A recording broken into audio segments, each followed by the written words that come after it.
মধ্যপ্রাচ্যে যুদ্ধের খবর যখন আসে তখন প্রথম বিস্ফোরণ হয় সীমান্তে, কিন্তু দ্বিতীয় বিস্ফোরণটা হয় আমাদের শেয়ার মার্কেটে।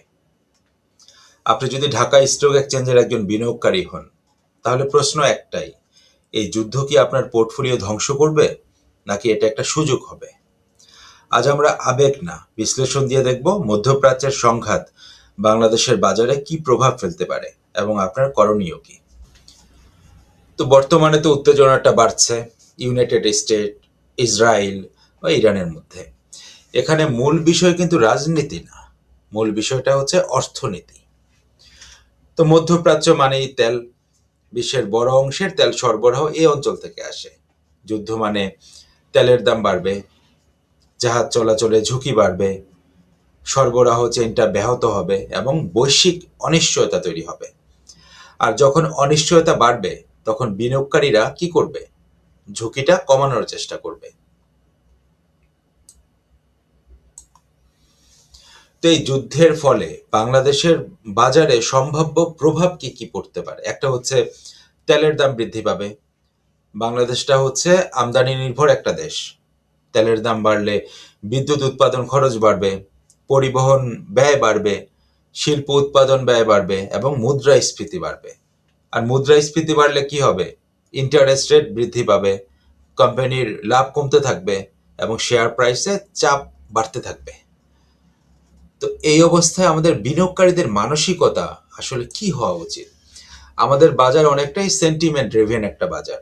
যখন যুদ্ধের খবরটা আসে আমরা ভয় পেয়ে যাই। ভয় পেলে আমরা কি করি? প্যানিক সেল দেই। আর যখন প্যানিক সেল দেই তখন ইন্ডেক্সটা একটা প্রেসারে পড়ে যায়। অনেক সময় বাস্তব ক্ষতি হওয়ার আগেই বাজারটা পড়ে যায়। আর ওভারঅল এই যুদ্ধের ফলে কোন সেক্টর সবচাইতে বেশি ঝুঁকিতে থাকবে? একটা হচ্ছে টেক্সটাইল সেক্টর, যেটা হচ্ছে রপ্তানি নির্ভর। আরেকটা হচ্ছে সিমেন্ট সেক্টর, যেটা হচ্ছে আমদানি নির্ভর কাঁচামাল, র ম্যাটেরিয়াল। আরেকটা হচ্ছে পাওয়ার অ্যান্ড ফুয়েল রিলেটেড কোম্পানিগুলো সবচাইতে বেশি ঝুঁকিতে পড়বে। আর এই যুদ্ধের মধ্যেও কোন সেক্টরগুলো তুলনামূলকভাবে নিরাপদে থাকতে পারে? একটা হচ্ছে ফার্মা সেক্টর, আরেকটা হতে পারে consumer, fast moving consumer good যেগুলো আছে, এফএমসিজি সেক্টরগুলো নিরাপদে থাকবে। আরেকটা হচ্ছে কিছু ডিফেন্সিভ স্টক তো মার্কেটে সবসময়ই থাকে, যেগুলোর বেটা খুব কম। তো এগুলো মানুষ যাই হোক ব্যবহার করবেই, এই সেক্টরগুলো। আর যদি আমরা ওভারঅল ইতিহাসের কথা চিন্তা করি, যখন রাশিয়া ও ইউক্রেনের মধ্যে যুদ্ধ হয়েছিল, যুদ্ধটা যখন শুরু হয় তখন বিশ্ববাজারে ভয় তৈরি হয়েছিল। কিন্তু আসলে কি হয়েছিল তখন? প্রথমে পতন হলো, তারপর ধীরে ধীরে একটা স্থিতিশীলতা তৈরি হয়ে গেল। অর্থাৎ যুদ্ধের প্রথম ধাক্কা হচ্ছে মানসিক একটা ধাক্কা, আর দ্বিতীয় ধাক্কাটা হচ্ছে স্থায়ী ক্ষতি সব সময় কিন্তু হয় না। তো এই অবস্থায় বিনিয়োগকারীদের করণীয় কি? যদি আমরা ঢাকা স্টক এক্সচেঞ্জের কথাই চিন্তা করি, প্রথমে আমাদের যে কাজটা করতে হবে, প্যানিক সেল দেয়া যাবে না। ভয়ে বিক্রি করলে ক্ষতিটাকে কিন্তু আপনি নিশ্চিত করে ফেলছেন, কনফার্মেশন দিয়ে ফেলছেন। বিশ্লেষণ ছাড়া সিদ্ধান্ত নেবেন না। তার একটা বিষয় করা যেতে পারে, সেটা হচ্ছে পোর্টফোলিওটাকে ডাইভার্সিফাই রাখতে হবে সব সময়।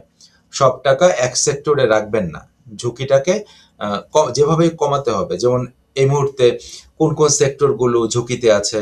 টেক্সটাইল সেক্টর আছে, আর সিমেন্ট সেক্টর আছে, ফুয়েল সেক্টরগুলো ঝুঁকিতে আছে। এই বিষয়গুলো মাথায় রাখতে হবে। আর সবসময় আমরা যে কথাটা বলি, কিছু কিছু ক্যাশ পজিশন হিসেবে রাখুন।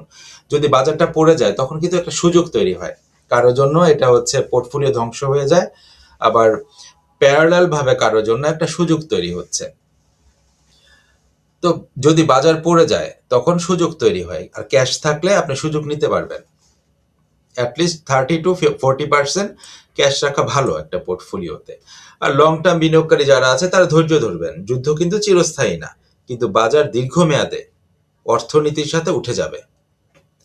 আরেকটা বিষয়, আবেগ না, আপনি ডেটাটাকে বিশ্লেষণ করুন। হেডলাইন দেখে ট্রেড করবেন না, নিউজ পেপার দেখে ট্রেড করবেন না, ফেসবুক হোয়াটসঅ্যাপ গ্রুপ দেখে ট্রেড করবেন না। ফান্ডামেন্টাল ও টেকনিক্যাল দুইটাই সাথে রাখুন।